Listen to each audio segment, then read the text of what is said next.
ok? Então, entrevista com o senhor Manuel Messias em 28/4 de abril de 2011, terceira sessão para o projeto Marcos da Memória. Participam da entrevista eu, Pablo Porfírio e Pedro Dantas. Então, Manuel, retomando essa questão do dia do golpe, a gente parou, né, essa vinda para Recife, depois a volta para Caruaru. Vamos retomar dessa parte. O golpe já havia sido anunciado muitas e muitas vezes, né? Já se sabia, pelo menos algumas pessoas não tinham ilusão de que viria um golpe. E tentavam, até certo ponto, organizar uma resistência. Nós em Caruaru nos organizamos um pouco com os sindicatos, com o partido, os aliados, para resistir ou impedir. E até como forma de sobrevivência, porque o prefeito de lá era Draco de Jaim, que era um homem que estava armado, tinha seus capangas, entendeu? No dia do golpe ele cercou a prefeitura com os caminhões da prefeitura, fez uma barricada na prefeitura. O Exército, a 22ª circunscrição de recrutamento, que tinha poucos soldados, mas era uma organização com pessoas bem definidas, de direita. Tudo isso também era uma ameaça a quem estava lá, né, em Caruaru. Então nós tentamos resistir. Quando eu estive aqui no dia 1º, eu encontrei, como eu vou repetir, né? Encontrei, fui falar com a Raiz, eu vim com o prefeito de Candicino de São Félix, Pedro Dodó, que ainda era um parente longe, assim, da minha mãe, e eu vim com ele sobre os problemas da prefeitura, mas não deu tempo de colocar problema nenhum. E quando eu estava com a Raiz, na residência do palácio, lá em cima, quando chegou o general Justino Alves Bastos, dizendo que estava com a legalidade e tal. E aí, o governador, que ligou para o presidente da República e passou o telefone para o general Justino Alves Bastos. Enquanto o general estava falando, eu conversei com as pessoas, eu me lembro que estavam presentes o coronel Humberto Freire, coronel do Exército, o secretário de Segurança Pública, estava presente o coronel Rango Trench, comandante da Polícia Militar, também do Exército, que eram pessoas ligadas indiretamente à esquerda, né? O Eros Trench era irmão, não, o Rango Trench era irmão de Eros Trench, que era do Comitê Central do Partido Comunista. Então havia todo um entrosamento entre pessoas de esquerda. A esquerda nessa época já era uma esquerda mais de centro, nacionalista. Quer dizer, o partido já não defendia uma tese da revolução socialista, da luta de classe, já era uma coisa totalmente diferente. E aí foi quando eu, conversando com a Raiz e tal, ele preocupado com a situação, eu disse, olha, esse camarada não devia sair daqui não, ele está dizendo que está apoiando a legalidade, ele deveria comandar daqui, o quartel-general vai ser aqui, a resistência. Mas eu tinha que voltar, cara, maluco, isso era o dia 1º, eu voltei, fiquei lá, organizamos a resistência toda noite, do dia 31 para o dia 1º, só no dia 1º, à tarde, é que nós nos desmobilizamos, porque não havia condições de reação. Então, a situação era essa, desmobilizar para acompanhar os acontecimentos, procurar se organizar, fazer algum tipo de documento, alguma proclamação pública e tal. Bem, quando eu estive na Argélia, ele já exilado, conversando com Arraes, numa avenida que tem o nome de um herói, a avenida de Bruce Murrado, é um herói argelino, e nós estávamos conversando num cafezinho e tal, e esse assunto entrou, aí ele me contou, há muito tempo que eu não encontrava com ele me contou que realmente ele deu ordem nesse sentido. Era também uma ideia de que o comando fosse ali no Palácio do Governo. Acho que o Exército, a polícia, os comandantes da polícia não aceitavam. E com a aproximação no outro dia dos tanques do Exército, praticamente a polícia se rendeu. Então não houve a mínima condição de se formar um comando ali e deixar um general ali. Como ocorreu, mais ou menos, na crise da renúncia de Jânio Quadros, quando João Goulart estava na China e vinha para o Brasil e demorou quase 30 dias para chegar no Brasil. E Brizola reagiu com a polícia e foi o comandante, o general do Exército, Lopes Machado, comandante do 3º Exército, o exército mais importante do Brasil, o Exército da Fronteira. Ele foi lá falar com o governador e o governador praticamente organizou a resistência e não deu ordem para ele sair. E ele terminou, ele que queria repreender o movimento do Brizola, que estava armando, distribuindo armas com a brigada militar, estava distribuindo armas e dando instrução militar à população.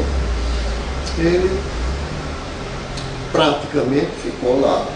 Houve esse tipo de atitude do governador Leonel Brizola, e que, a partir daí, equilibrou a situação. O golpe foi impedido aí, o golpe que era um projeto da ultradireita, da chamada UDN, União Democrática Nacional, ligada ao grupo Carlos Lacerda, Magalhães Pinto, pessoas mais de direita. Esse grupo já estava tentando o golpe há muitos anos. E eles tentaram esse golpe na renúncia, pegando a deixa da renúncia de Jânio Quadros. E esse movimento praticamente ele foi abafado, porque o general Lopes Machado, praticamente, diante dos acontecimentos, ele aderiu à legalidade. Um exército que é a maior tropa, e em termos de quantidade e qualidade, é o melhor exército do Brasil. Então isso jogou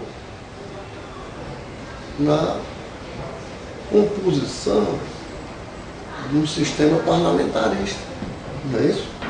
É parlamentarista, que foi uma negociação com Tancredo Neves e tal, que impediu que o golpe saísse. Então o golpe ficou praticamente adiado.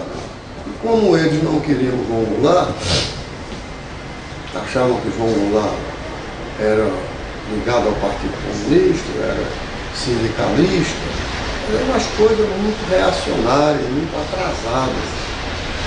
Mesmo para aquela época, mesmo para a própria direita, já existia uma direita no Brasil mais civilizada. uma organização partidária, né? Então, são as tentativas de golpe. Então, 64 entra nessa tentativa. Já vinha tentativas de golpes desde o governo de Juscelino, com a revolta de militares, né, em Jacareacanga e Aragaças. Não é isso? Já era tentativa. Então, quando houve um golpe em 64, nós em Caruaru, praticamente nós estávamos preparados para enfrentar a realidade de lá, daquela região nossa. Já o Recife, Zona da Mata, onde tinha um movimento sindical muito forte, onde o partido era muito forte, não houve resistência, não houve organização. Aí o senhor volta para Caruaru e aí como é que vai se proceder depois? Quer dizer, Recife está controlada pelos militares, Caruaru como fica nessa? Então, Caruaru nós nos reunimos com a polícia militar, ocupamos a área da delegacia de polícia. A delegacia de polícia era da polícia militar. Não existia polícia civil. E nós tínhamos um sargento e um cabo, que eram pessoas muito ligadas ao governador. Nós organizamos a resistência e passamos a dar instrução militar às pessoas, isso no dia 1º à noite, até de manhã. Quando nós entramos em contato, eu fui com o Tenente Ferraz até a estação ferroviária. De lá nós ligamos telefone e telex para nos informar da política que estava ocorrendo no Rio de Janeiro, em outros estados. E já de madrugada nós soubemos que não havia resistência. De manhã, no dia 1º, no dia 31, nós fomos para uma fazenda de um amigo nosso.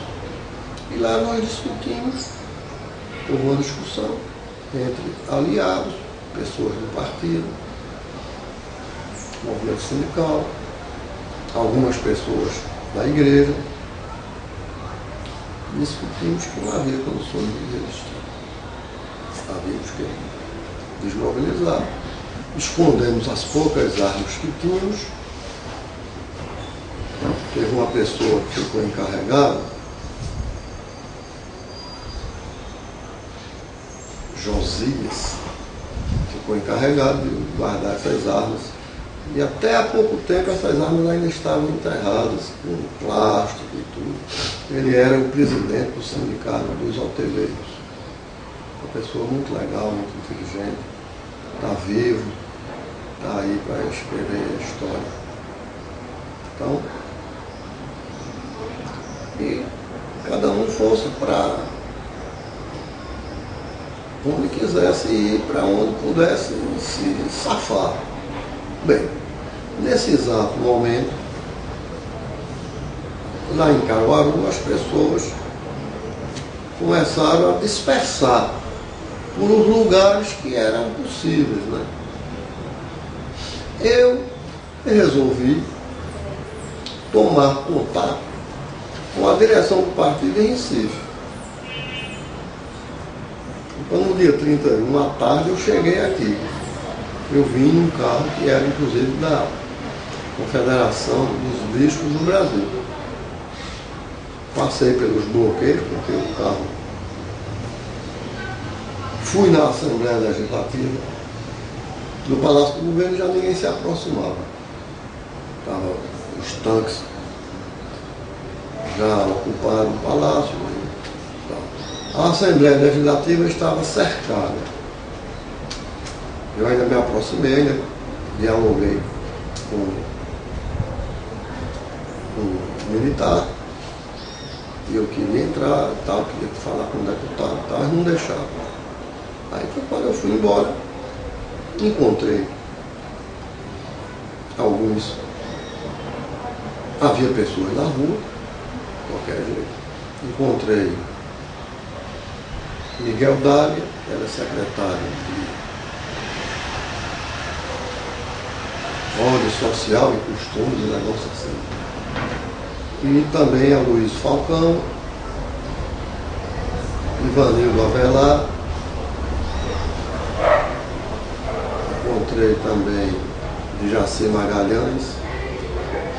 E nós saímos para nos reunirmos, ter uma conversa em Rio Doce.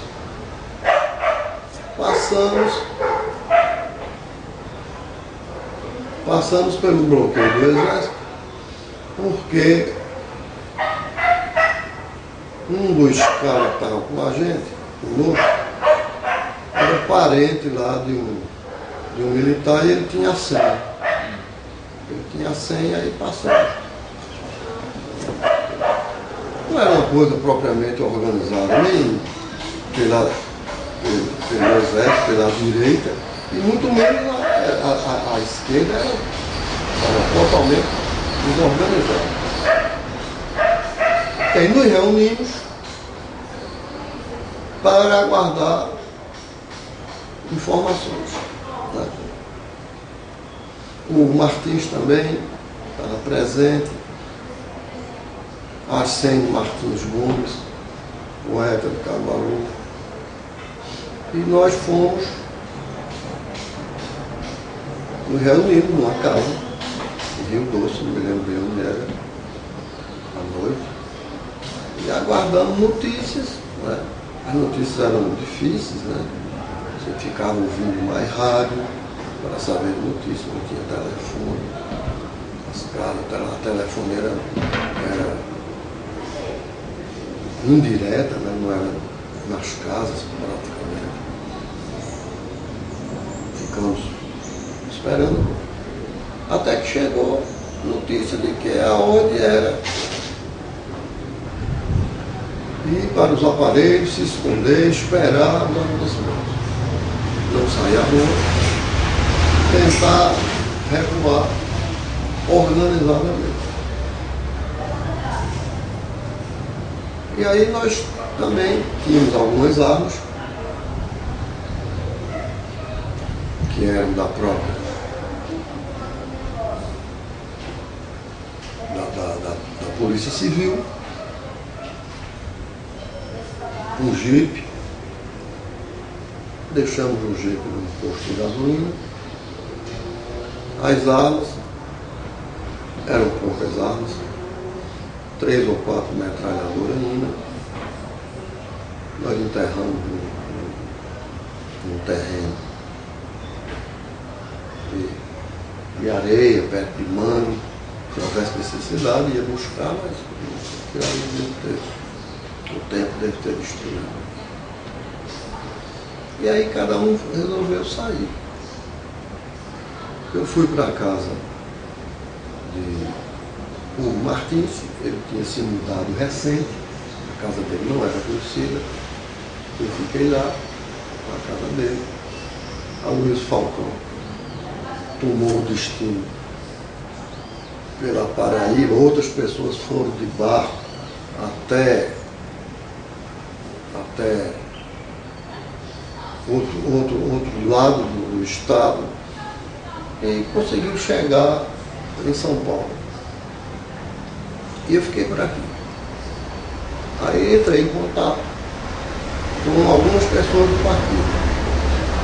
Então, nós tínhamos contato, discutimos o que fazer, dava uma opinião, se fez o panfleto. O partido não ficou morto. O partido era grande, entendeu? Organizado e, bem, fizemos algumas comunicações, alguns panfletos, um panfleto chamado Combate e tal, a ditadura, os militares, entendeu? O que interessava para nós era a democracia.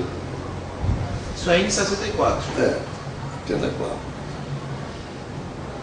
E aí eu fui na Praça do Carmo, aqui em Recife, no dia 3 de maio, fui procurar um amigo meu, Romero Figueiredo, que eu já tinha estado com ele na casa do tio dele. O tio dele morava ali na Praça do Carmo, uma casa ali. Aí eu fui lá, e o tio dele me disse, ele vai passar aqui à noite. Saí. Quando foi à noite, eu fui lá. Eu queria inclusive saber o que é que a gente podia fazer. Havia Davi Capistrano, me pediu que eu encontrasse com o Romero. Romero tinha contatos, porque ele foi secretário do Prestes. Romero Figueiredo, pintor, intelectual, pessoa excelente, foi secretário do Luiz Carlos Prestes. Então à noite eu voltei lá. Eu fui com meu irmão. Quando nós subimos a calçada, aí Carlos Fernando disse, eu vou comprar cigarro ali naquela barraquinha e já vem. Eu digo, a casa é essa aqui. Aí ele saiu. Cheguei lá. Toquei, o camarada disse, pode entrar o tio do Romero. Ele está chegando agora mesmo. Aí quando eu entrei, chegou a polícia. Quando eu fui preso, no dia 3 de maio. Esse cara me delatou a polícia. Não que ele fosse um policial, fez por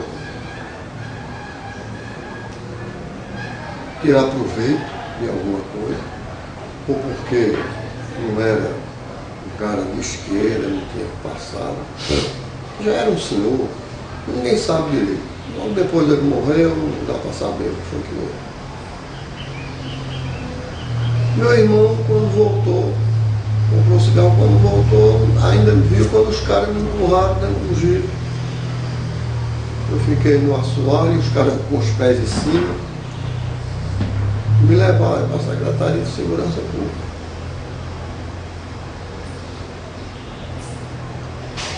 Lá eu fiquei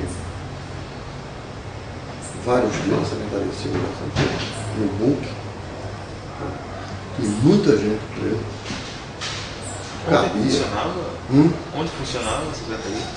A secretaria funcionava ali atrás, na rua da Assembleia, atrás, é a Rua da Aurora, né? Rua da Aurora. Ainda está lá o BUC. O BUC hoje o BUC é famoso, teve preso lá muita gente, 35, 38, né? Inclusive Gilberto Freire esteve lá, né? O BUC era batizado de Brasil Novo.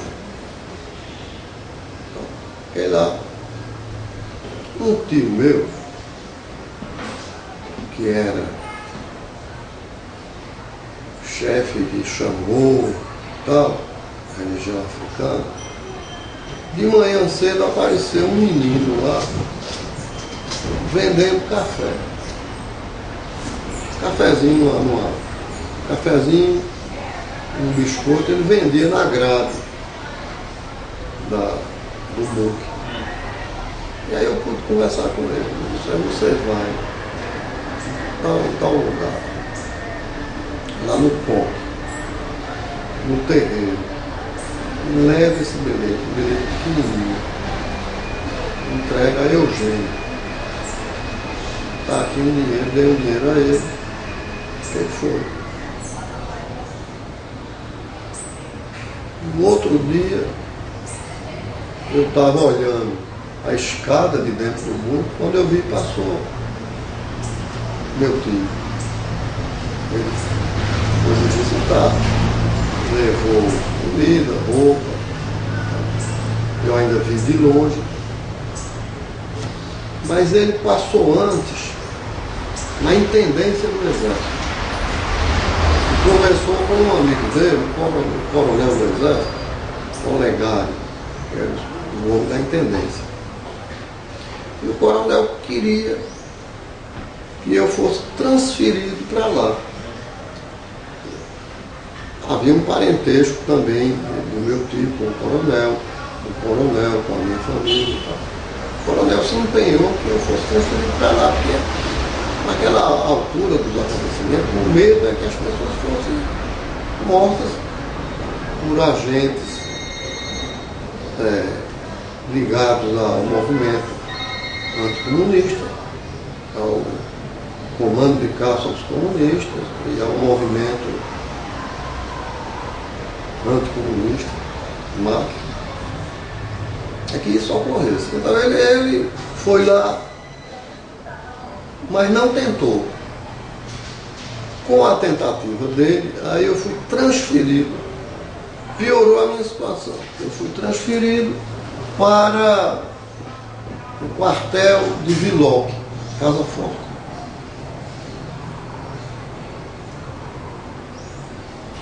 Companhia de motomecanização. Fui transferido para lá,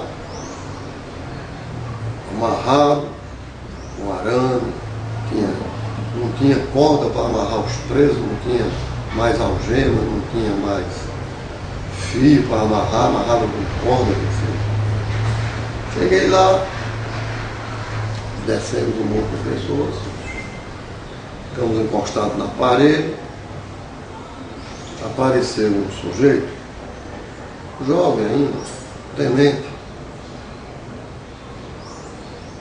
Eu era tenente ou aspirante ainda. Mozinho. Tenente Mozinho. A camada mais atrabulhada que eu conheci em toda essa situação. Ele batia nas pessoas, chutava. Queria que as pessoas ficassem o tempo todo na ponta dos pés, com as mãos para cima na parede. Quando uma pessoa cansada, ele pisava com as botas no tendão de Aquiles das pessoas. Pessoa que caísse, ele pisava nesse ossinho, com o calcanhar fazendo assim. Não sei, mal. Até hoje eu ando procurando saber o destino desse camarada, nunca soube de nada. É da família Mozinho, né? Acho que é daqui de Pernambuco. Aí, passado esse sofrimento, eu fui colocado dentro de um quarto, pequeno quarto, escuro, que era um depósito de armas. Então tinha um cheiro terrível de pólvora, totalmente escuro, pregado, né? A porta pregada, uma lata para fazer necessidade, só era o que tinha. Passei aí uns 2 ou 3 dias, não lembro mais. Isso em Casa Forte, hein? Casa Forte. Quartel de Vilão. Aí, retirado de lá 2 ou 3 dias. Eu já estava muito mal, sem comer. Aí me botaram junto com os outros presos, num banheiro, no primeiro andar. No primeiro andar desse banheiro, a porta também era pregada, tiraram a porta, eu entrei. Lá encontrei Miguel Dália, que era... Não saiu agora, sai mais não. Era o delegado de ordem social e costumes de Oliveira Arraes. E vários presos, inclusive um ex-oficial do Exército, Caruaru, também era ligado ao partido desde 1935. um líder sindical de Panelas, um rapaz do Rio Grande do Sul, eu esqueço o nome dele, que veio para cá para montar uma rádio. E disseram que ele estava fazendo espionagem e tal, técnico em rádio, e que estava aqui para montar as antenas para uma rádio aí. E de novo ficamos presos aí. A comida, abria uma portinha pequena só para comida. E aí começaram os depoimentos. Começaram os depoimentos com o coronel Hélio de Apina. Hélio de Apina. A fera do quartel. Aí eu comecei a depor com a Hélio de Apina.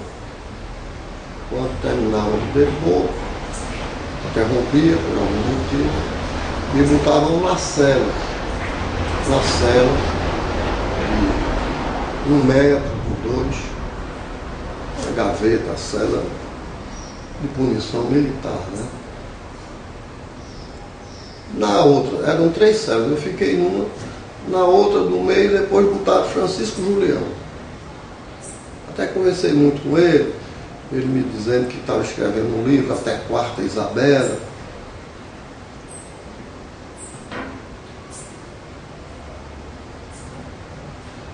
Ficamos lá. Isso já ainda era 64? 64, os primeiros dias. Os primeiros dias. Não tinha nem 2 meses ainda. Aí voltava para depor e voltava para a cela. Houve 2 fatos extremamente significativos quando eu estava na cela. De madrugada, um soldado bateu na cela. Eu até pensei que era para ir depor, ser torturado. Aí o soldado bateu, capacete, fuzil. Ele disse, olha, o senhor é o nome assim, se sua irmã está presa aqui,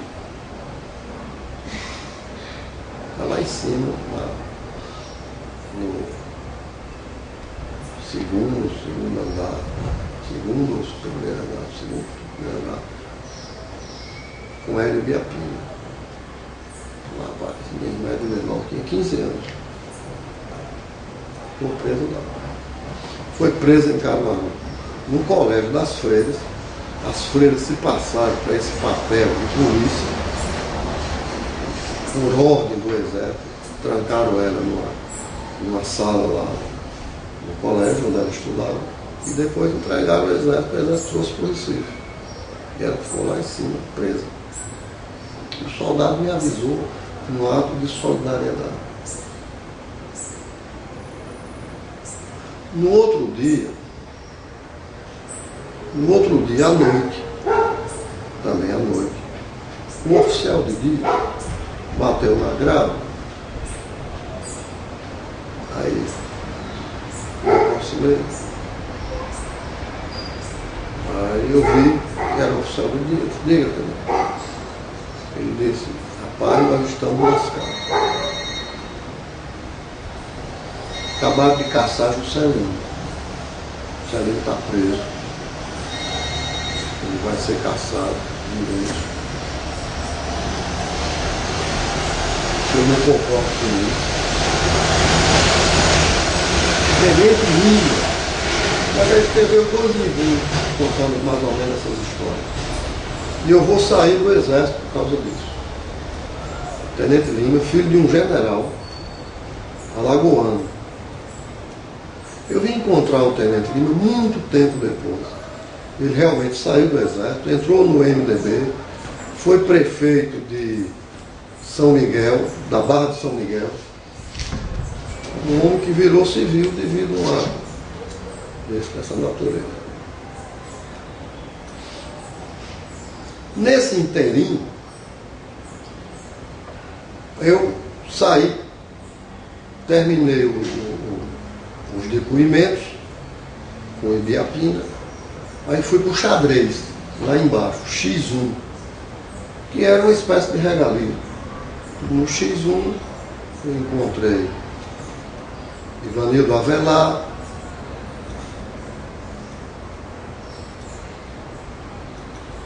se não me engano, políticos, vereadores, deputados. Encontrei também o deputado Gilberto Azevedo, encontrei Jarbo Holanda, que era vereador. Era uma cela que tinha umas 20 pessoas. Celso Marconi, estava preso, estava lá no X1, porque participou de um banquete oferecido pelos chineses que estiveram aqui em Pernambuco querendo abrir relações comerciais com o Brasil. Oferecer para a imprensa um banquete. Um banquete não, um almoço. E por isso, essa Marconi foi presa. Bem, nesse inteirinho, chegou preso um jovem do Rio Grande do Sul, que veio para esse lado de cá, era desertor do Exército, e terminou preso aqui. Depois chegou o filho, Sérgio Cidade Rezende, filho do Marechal Taurino, que era o comandante-geral dos inquéritos. Comandante-geral dos inquéritos policial militar. Era para alto e tal, era professor da PUC, e acho que estava por aqui, não sei bem como era. Passagem foi preso. Através dele, ele foi torturado e psicologicamente, outras pessoas que foram torturadas e tal. Né?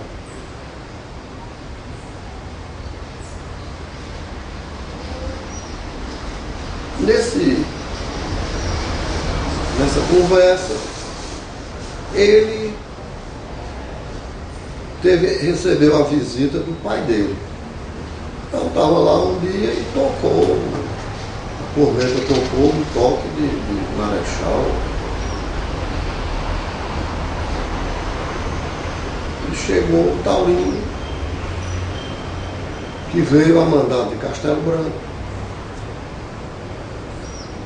examinar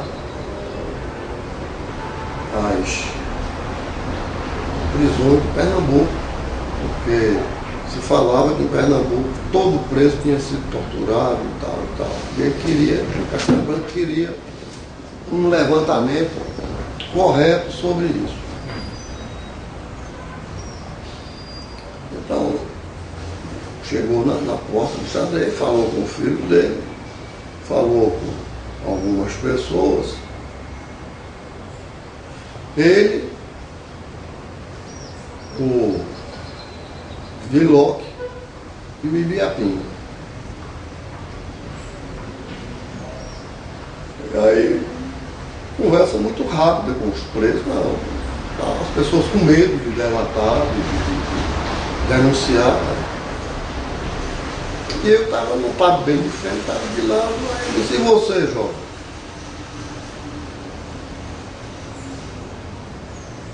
Aí eu disse a ele: olha, eu fui muito torturado aqui, e também em Caruaru. Nesse intervalo eu fui mandado para a CR de Caruaru, passei alguns dias lá, ou 3 ou 4, e voltei para cá. Então, eu fui torturado aqui no quartel do Viloc, Casa Forte, e também aqui no quartel da PE, Polícia do Exército, Coronel Ibiapina, na frente dos dois.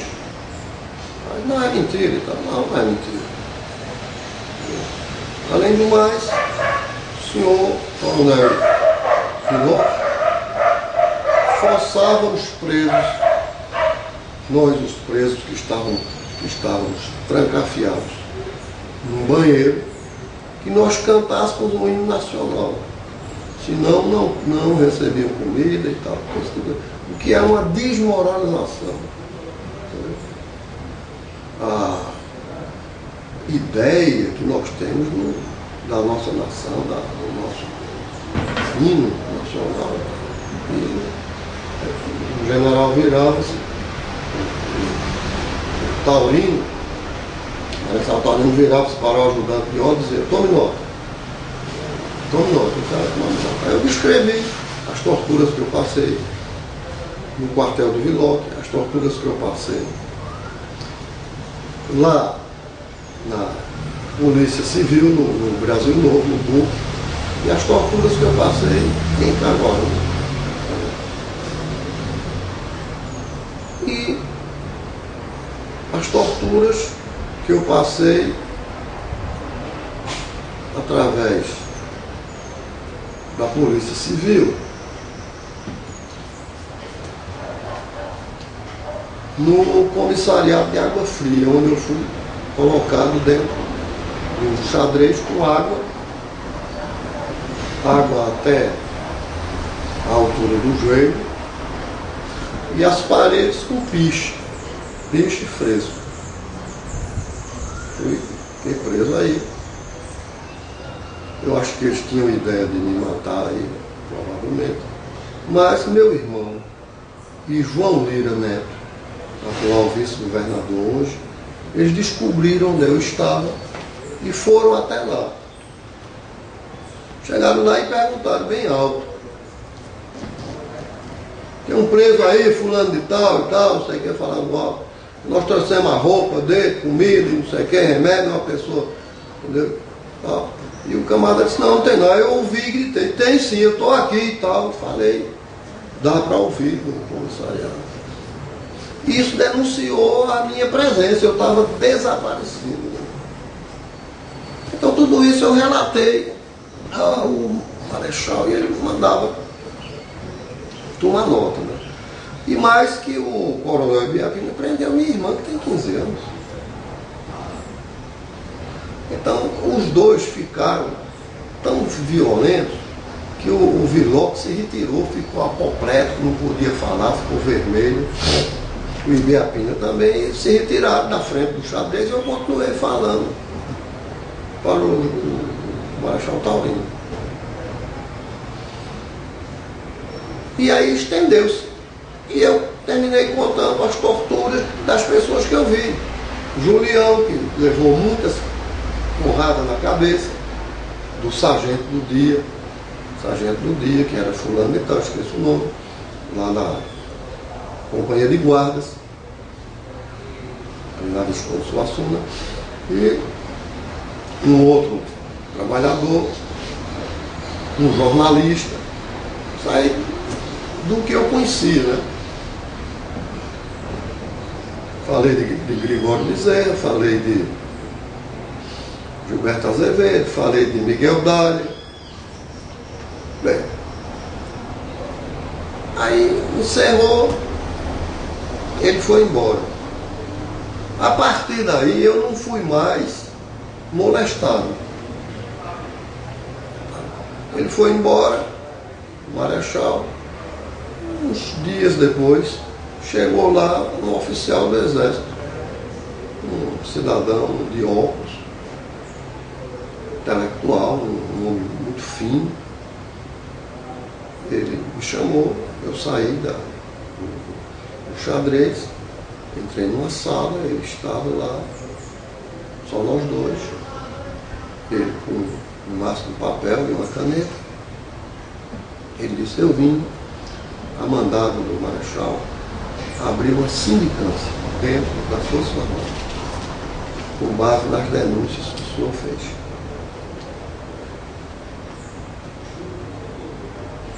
Então eu estou aqui, que eu vou lhe fazer perguntas e vou escrever à mão todas as perguntas. Você responde as que quiser, analisa do jeito que quiser.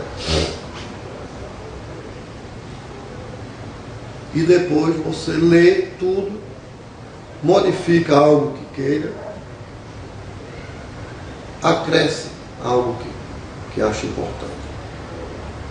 Então realmente foi uma sindicância muito democrática. Eu falei bastante no meu passado, da minha situação política, o que é que eu era. O partido praticamente não era ilegal, era uma ilegalidade formal, puramente formal.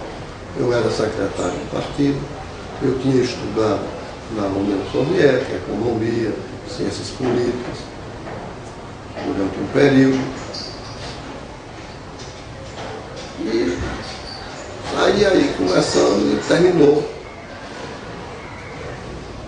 Me mostrou, eu li, acrescentei mais algumas coisas que eu queria falar sobre Castelo Branco, porque eu vi os documentos do Castelo Branco, os documentos que ele criava o Banco Central, que era uma tese defendida pelo Partido Comunista. O Banco Central, a reforma agrária, ele criou o INCRA. Então tinha esses dois aspectos que eram coisas levantadas pela esquerda. Então esperavam que isso tivesse algum resultado, não fosse uma mera, mas que eu observava que existia por trás disso uma outra força política de uma chamada linha dura, já se manifestava nessa época. Dei minhas opiniões. Essa sindicância, eu não sei o que foi que houve com ela. Esse oficial, era o capitão do exército, nunca mais vi. Foi muito inteligente, ele levou tudo que eu disse, assinei. Ele não conversou com mais ninguém no quartel, nem com os oficiais. E disse que era uma sindicância. Nunca soube de nenhum resultado desses documentos da sindicância. Gostaria muito de saber. Já está na época da gente saber dos documentos, procurar saber essa história de sigilo. Não existe sigilo, isso é a história do Brasil. Tem que abrir os documentos. Tem que abrir os documentos do Exército. Exército, Marinha, Aeronáutica, todos eles a mandado da polícia. A polícia civil era pau mandado, a polícia militar era pau mandado, era a orientação deles. E esses depoimentos, os interrogatórios, né, do Ibiapina, que lembrança o senhor tem assim, do que eles perguntavam? Qual era o interesse maior que eles tinham de saber nos interrogatórios? O senhor lembra de perguntas? Qual era o direcionamento? Lembro, os interrogatórios eram muito fora da realidade. Totalmente fora da realidade. Né? Que eu confessasse que ia colocar veneno na água de Caruaru, porque a caixa d'água de Caruaru fica junto da delegacia de polícia, que é no Morro Bom Jesus, no sopé do morro. Que eu tinha recebido armas de Cuba, que tinha muitas armas, que eu não tinha ido para a União Soviética estudar economia, eu fui para Cuba estudar guerrilha, que o partido estava preparando a luta armada, coisas que não tinham nada a ver com o mundo real. Não tinham nada a ver com o mundo real. Que eu delatasse quem eram as pessoas que estavam envolvidas nisso.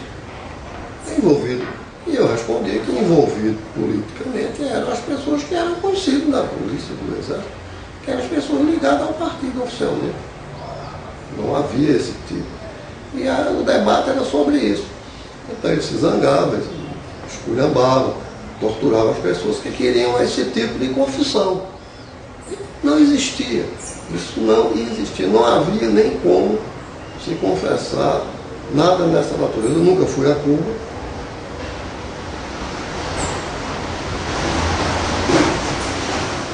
Os depoimentos giravam em torno disso.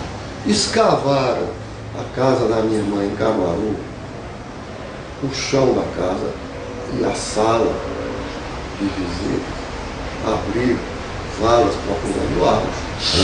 Nunca encontraram os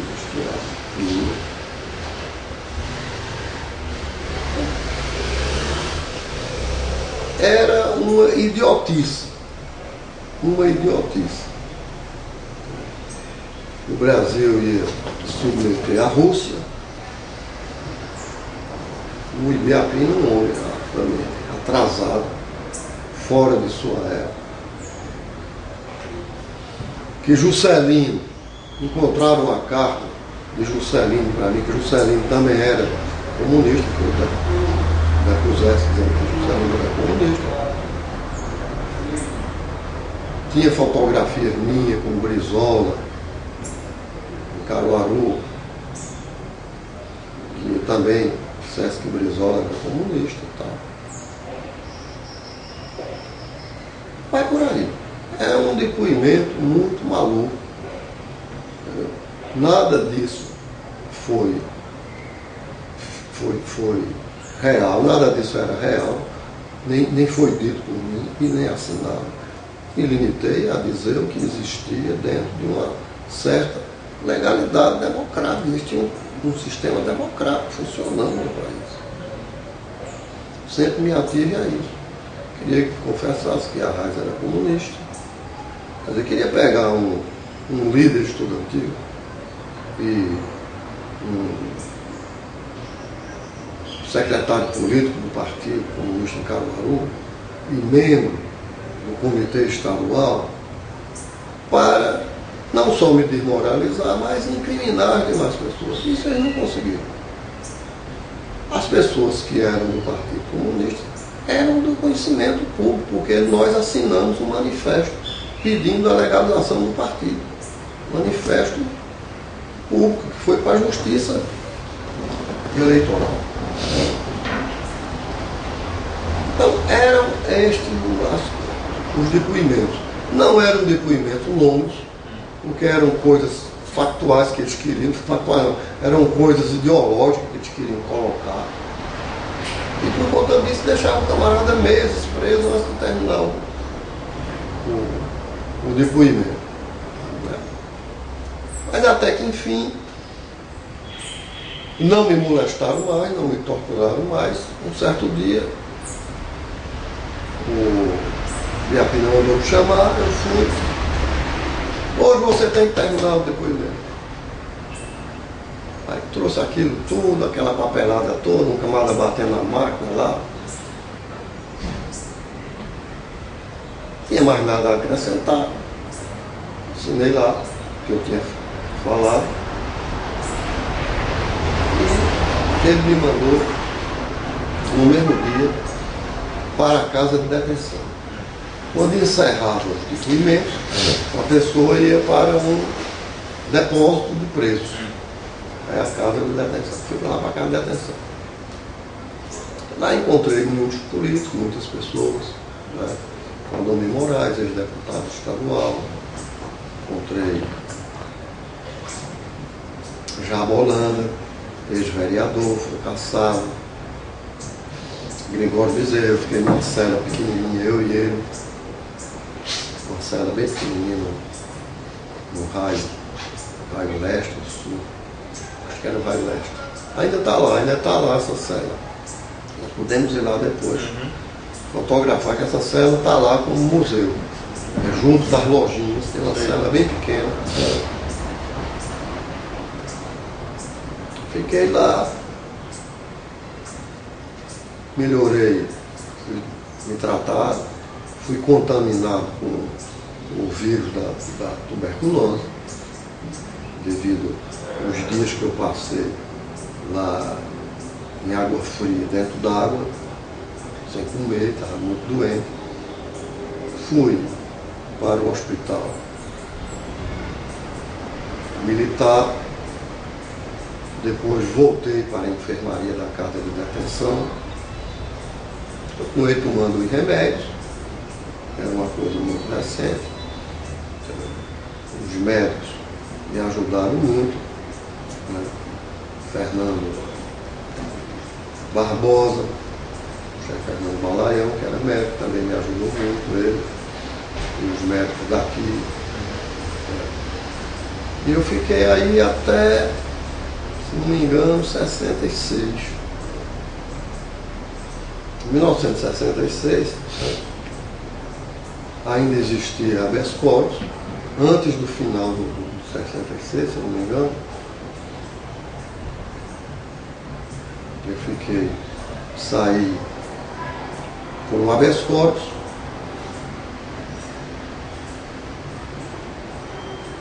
Logo depois, houve um ato institucional que aboliu o habeas corpus.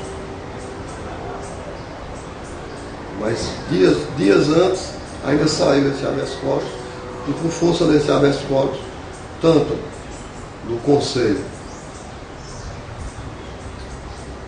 tanto do Tribunal Militar, quanto do Supremo Tribunal Federal, por inépcia da denúncia. Eram esses depoimentos vagos de Apina e Viloc. Uma acusação.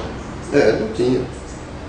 Então, me foi concedido, eu saí e aí fui para o Rio de Janeiro.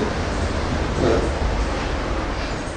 Lá eu fiquei morando junto do hospital dos servidores do Estado, lá no Hotel Barão do Tefé.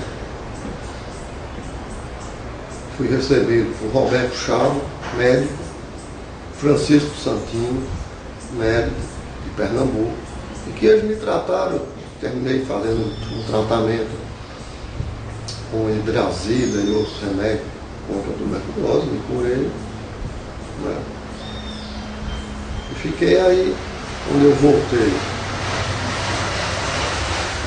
a trabalhar, fui estudar, fui fazer meu curso de economia, entrei para a faculdade, fui trabalhar, criei uma empresa que trabalhava junto com a Bolsa de Valores, mas aí essa parte eu já quero analisar mais à frente. Veja se tem mais perguntas sobre Se quiser ficar por aqui, a gente pode. Tem uma hora de entrevista. Quer parar? Porque a gente retoma dessa parte já. Do Rio de Janeiro, né? Vamos voltar para pegar o Rio de Janeiro. Rio de Janeiro. Sua chegada no Rio e. A chegada no Rio, aí eu vou tomar contato com o partido, com o Davi Capistrano, com o Carlos Marighella. Vou ser designado para um trabalho especial do partido, TE, trabalho especial, que é um trabalho militar. E através desse trabalho militar eu fui para a União Soviética, fiz um curso no Estado-Maior das Forças Armadas. Está até no livro do Luiz Mir. Aí na próxima a gente trata da minha chegada ao Rio e minha atividade política lá. Certo, ok. Vamos anotado aqui. Atividade no Rio de Janeiro. Obrigado mais uma vez. E hoje estou muito cansado também.